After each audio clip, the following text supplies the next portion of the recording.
अस्सलाम वालेकुम।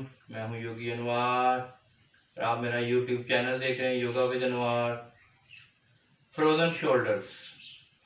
आज मैं बात करूंगा फ्रोजन शोल्डर के इशू के ऊपर, क्योंकि डिजिटल वर्ल्ड है आजकल और हमने भी अपने आप को डिजिटलाइज कर लिया हुआ है। मोबाइल का यूजेज बहुत ज़्यादा है, इसी तरह लैपटॉप का सॉरी।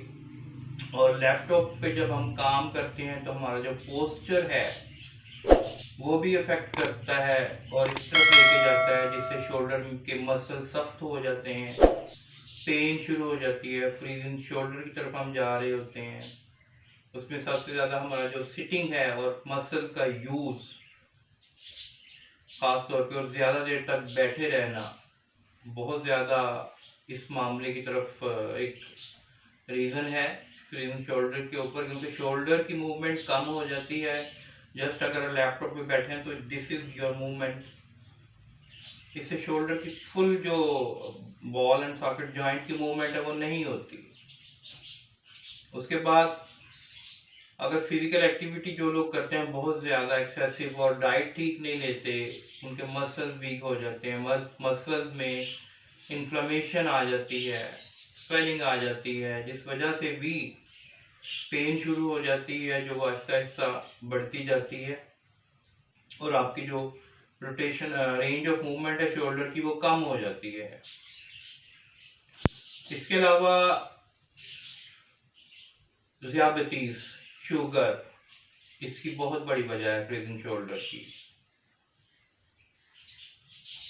जो ग्लूकोज होता है वो कोलेजन में जमा होना शुरू हो जाता है, उसके साथ कोलेजन की के साथ जमा होने की वजह से जो कोलेजन का वर्क है वो मुकम्मल पूरे तरीके से वो नहीं हो सकता, जिस वजह से भी शोल्डर की मूवमेंट जो है वो पूरी तरीके से नहीं होती और ज़्यादा जमा होने से रिस्ट्रिक्ट हो जाती है शोल्डर की मूवमेंट। यानी कि फ्रीजिंग शोल्डर में आप बाजू को इतना ऊपर नहीं लेके जा सकेंगे इससे ज़्यादा, या इवन के कंघी भी आप करना चाहें तो नहीं कर सकेंगे। आपकी मूवमेंट जो है जॉइंट की वो रिस्ट्रिक्ट हुई होती है सॉरी। अब इस सिलसिले में सबसे पहले मैं डाइट के ऊपर फोकस करूंगा, क्योंकि डायबिटिक की वजह से भी एक रीज़न है, बड़ी कॉमन रीज़न है। तो जो जो ग़िज़ाएँ आपको शुगर में मना है उनका परहेज़ करें। ग्रीन लीफ वेजिटेबल्स खाएं, करेले बेहतरीन हैं। इसके अलावा फुल ग्रेन्स वो यूज़ करें आप, यानी कि जो भी डाइट्स आपको शुगर की वजह से बना है वो ना खाएं आप। जिस तरह आलू हो गए और बाकी चीज़ें जो एसिडिटी पैदा करें उनसे परहेज करें आप। एक तो हो गई है डाइट। अब दूसरा हम आते हैं योगा स्ट्रेचेज की, कि कौन कौन सी स्ट्रेचेज और पोस्चर्स इसकी ट्रीटमेंट में बेहतर होंगे। तो सबसे पहले मैं एक करने लगा हूँ एक्सरसाइज, एक रोटेशन है आर्म की, शोल्डर की। पहले भी मैं कर चुका हूँ सीधा बैठ जाएं, इनहेल, होल्ड किया थोड़ा सा एंड देन एक्सहेल। साइडों से वापस लेकर आना है, पीछे से नहीं। Inhale, exhale. इसी तरीके से दूसरी स्ट्रेच है गौमुख आसना की। गौमुख आसना अभी जिनसे हाथ पूरे पीछे सही तरीके से नहीं जाएंगे उनके लिए आप टॉवल की हेल्प ले सकते हैं।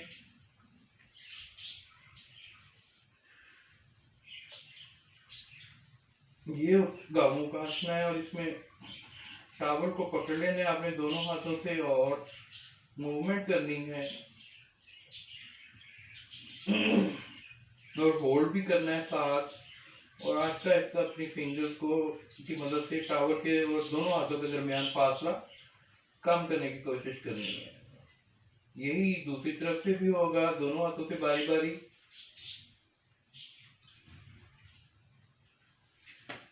इसी तरीके से टॉवल की एक और स्ट्रेच है जो मैं करने लगा हूँ। टॉवल ले सकते हैं, रोप ले सकते हैं, योगा बेल्ट है उसको यूज कर सकते हैं आप इस पर्पज के लिए। जितना हाथ इजीली पीछे लेके जाया जा सकता है आप से स्ट्रेट रखते हुए ले जाएं, और आप साइड वे मूवमेंट कर सकते हैं, होल्ड कर सकते हैं, आप ये मूवमेंट कर सकते हैं।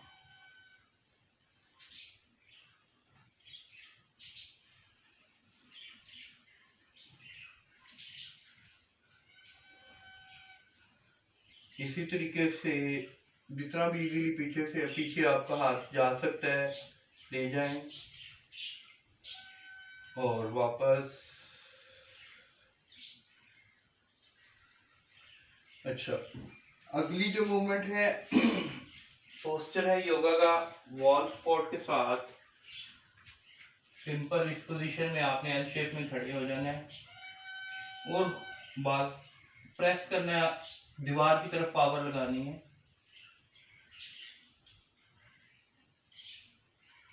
दस से 15 सेकंड का होल्ड होगा।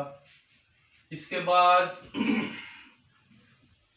हाथों को आहिस्ता आहिस्ता वॉल के साथ ऊपर लेके जाना है और फिर नीचे ले आना है, फिर ऊपर लेके जाना है, फिर नीचे ले आना है। ये वही मूवमेंट जो मैंने अभी इधर बैठ पे की थी।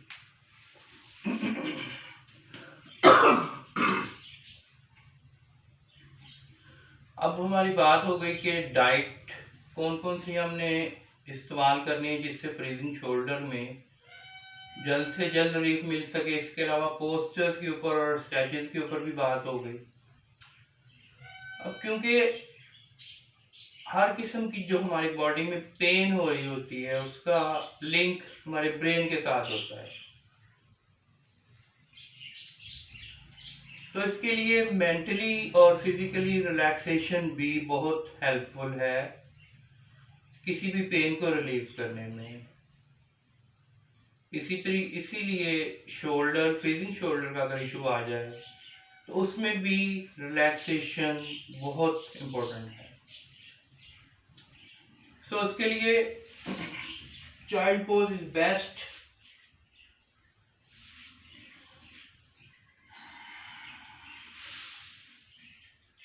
अपने आप को काम करें, सुकून दें, रिलैक्स करें।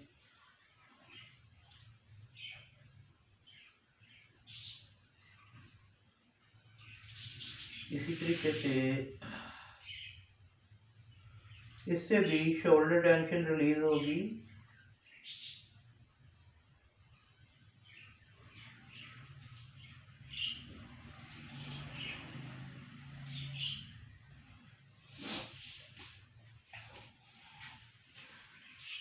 फ्रीजिंग शोल्डर जो है 3 स्टेजेस होते हैं इसमें। नंबर 1 स्टेज पे आपको पेन बहुत ज्यादा फील होगी, मूवमेंट भी रिस्ट्रिक्ट होगी।